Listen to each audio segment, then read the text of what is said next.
ये स्टूडेंट्स हैं, हम क्लास 10th में हिंदी व्याकरण में पद परिचय नामक चैप्टर पढ़ रहे हैं। इस चैप्टर में मैंने आपको पढ़ाया था कि विशेषण किसे कहते हैं और विशेषण के कौन कौन से भेद होते हैं। सबसे पहले हम मूल विशेषण के भेदों को पढ़ेंगे। मूल विशेषण का पहला भेद है गुणवाचक विशेषण।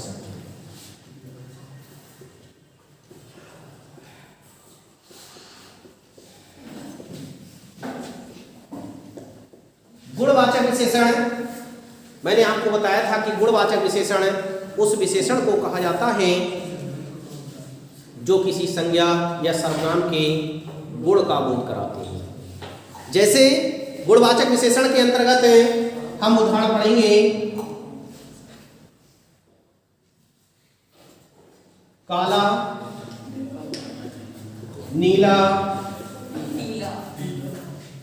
मीठा। काला, नीला, मीठा, अच्छा, बुरा।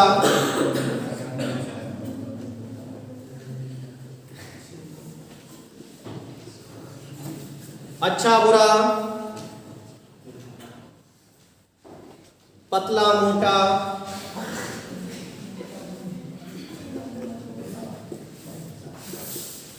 ऊंचा, नीचा।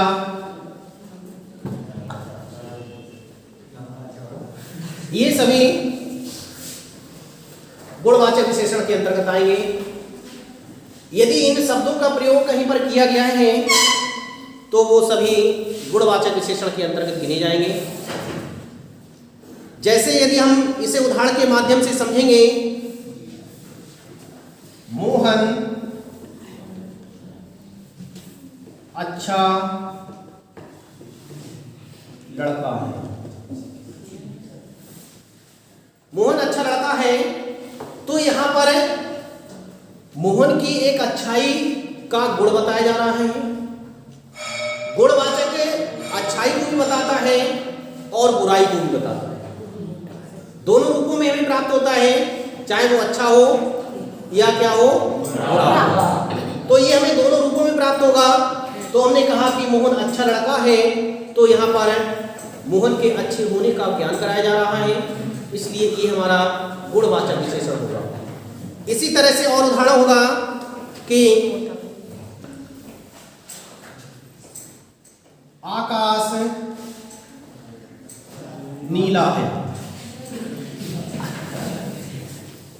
यहां पर आकाश के नीले होने का बोध कराया जा रहा है कि आकाश नीला है, इसलिए यह नीला शब्द गुणवाचक विशेषण के अंतर्गत गिना जाएगा। इसी तरह से अन्य उदाहरणों में हम पढ़ेंगे कि वह मीठा पानी पी रहा है। मीठा पानी पी रहा है तो यहां पर जो मीठा शब्द है यह हमारा गुणवाचक विशेषण है, क्योंकि ये पानी की विशेषता को बता रहा है कि पानी कैसा है, मीठा है। इसलिए ये मीठा जो शब्द है ये हमारा गुणवाचक विशेषण के अंतर्गत गिना जाएगा। इस तरह से मैंने आपको गुणवाचक विशेषण क्या होता है, गुणवाचक विशेषण के उदाहरण कौन से हैं, ये अच्छी तरह से समझा दिया।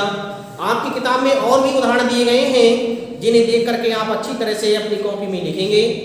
पहले आप इसे लिखेंगे, इसके बाद में अन्य उदाहरणों को भी लिखेंगे।